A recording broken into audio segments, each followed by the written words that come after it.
Hey there, my friends. It's been a while.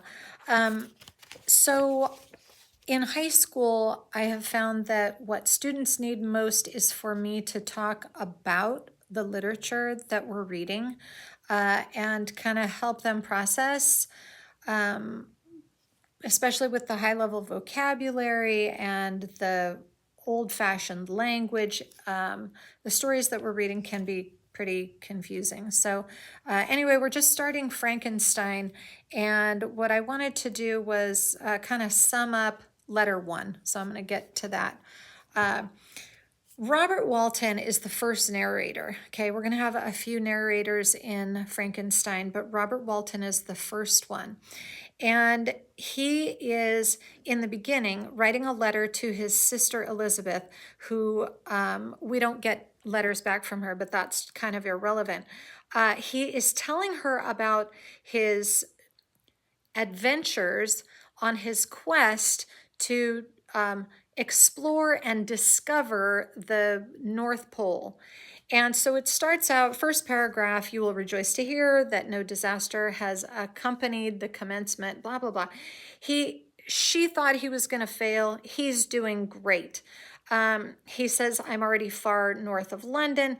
In fact, he says, as I walk in the streets of Petersburg. So that's going to be St. Petersburg, Russia, which is about, I think it was 7 degrees south of the Arctic Circle. So he's trying to get as close as possible.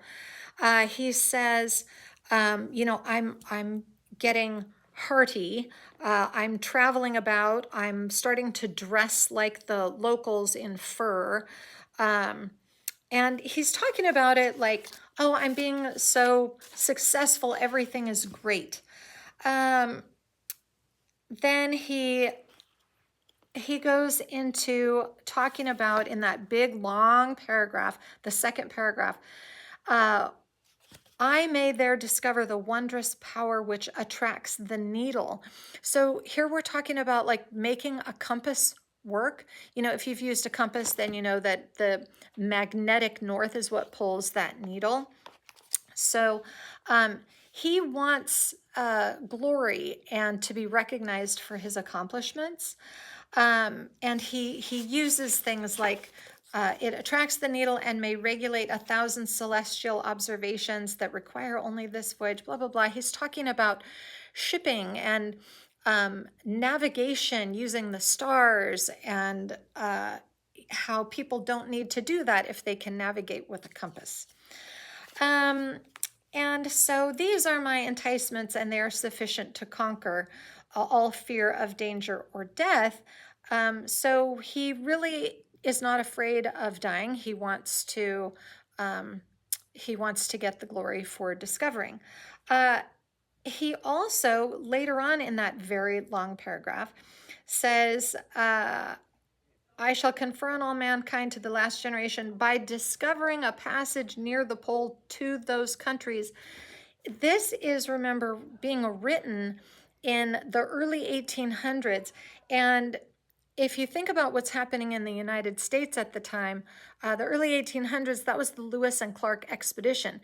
And the whole point of the Lewis and Clark expedition was to find a Northwest Passage, to go up the Missouri River and to check out all that land from the Louisiana Purchase that Thomas Jefferson had purchased from Napoleon, or from France. And so this is all very exciting for explorers who are getting out there, and they're like, okay, well, I want to be the first one. No, I want to be the first one. So it's a competition. And he wants to be, Robert Walton, our fictional character, wants to be the first one. So then he just kind of goes on with the letter, and he's talking about how his education was neglected, yet I was passionately fond of reading, which makes you think, what kind of an education did he have? Was he perhaps not a very scholarly student? Maybe he didn't have a traditional education. You might think maybe he was poor. Maybe he's self-taught to some degree. And then at the end of that paragraph, it says, I wanted to be a sailor. I wanted to be an explorer, but you can kind of imagine my regret that I had felt as a child on learning that my father's dying injunction had forbidden my uncle to allow me to embark in a seafaring life. So his dad, his dying wish says, hey, guardian who is being left behind to take care of my children, please make sure my son does not become a sailor, because don't want him to do that. Well, and this is all Robert Walton wants to do. So he says, I'm going to try to become a poet instead.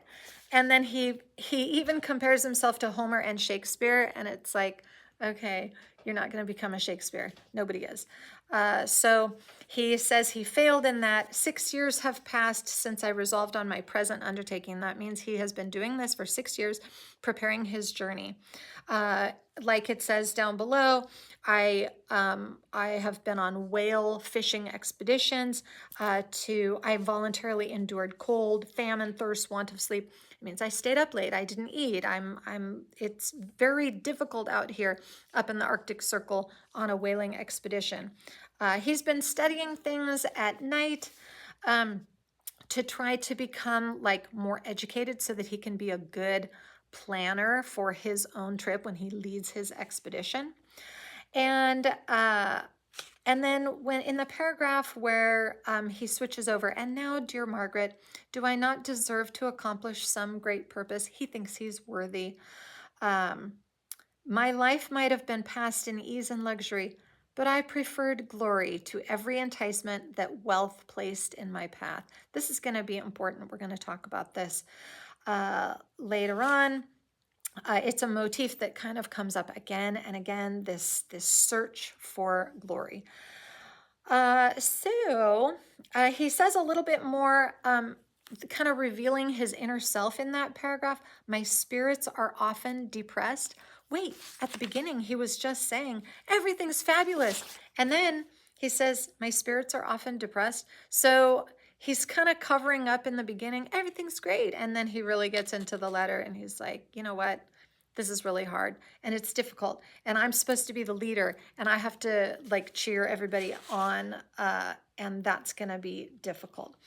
So pressures of leadership are really getting to him. He talks about the summer and how this is the best time for traveling because if you're in the far northern hemisphere, the sun is basically up all the time. You know, like in the Alaska, northern Canada, even in the Washington and northern states, that latitude, in the summertime, there's just a lot of light. And so this is a good time for him to travel. And then he says, I just need to get as many sailors as I think necessary. And so he's going to start his journey very soon. So he keeps telling her, don't worry, and I will write letters. And then at the end, he kind of says, you know, blessings to you. And if I live, I will write you more letters. But if you never hear from me again, well, I probably died. So that's basically what letter 1 says in Frankenstein. So I hope this is helpful. And if you were absent, please read the actual book because the summary just doesn't do it justice.